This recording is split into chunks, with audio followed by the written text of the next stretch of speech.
Welcome to Penrose Learning, where we make understanding easy. In this video, I will explain how to restore your Electrum wallet. First, ensure you have your 12-word or 24-word seed phrase readily available. This phrase is crucial for regaining access to your funds. Open the Electrum application on your computer.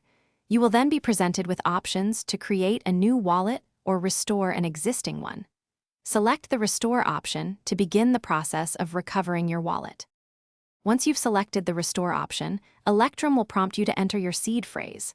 It's vital to type each word precisely as it was originally generated, paying close attention to spelling and the correct order. Any error could prevent successful restoration. After entering your seed, you'll be asked to create a new password for your restored wallet. Choose a robust password, ideally with a mix of uppercase, lowercase, numbers, and symbols for enhanced security. Next, Electrum might ask you to confirm the wallet type, such as a standard wallet or a multi-signature wallet. Most users will select standard wallet. You may also be prompted to confirm the derivation path. For most restorations, the default path is correct, but if you used a custom path previously, you'll need to re-enter it. After these steps, Electrum will begin synchronizing with the blockchain, which may take a few minutes, depending on your internet connection and the network's current state.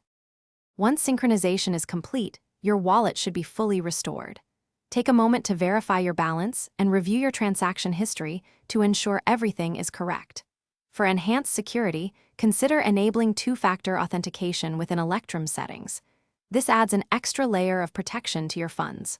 Also, remember to check the description below for a link to the new Kindle Paperwhite and other great deals. Always keep your seed phrase safe and offline, never sharing it with anyone. Thanks for watching. If this was helpful, leave a like and consider subscribing. See you next time.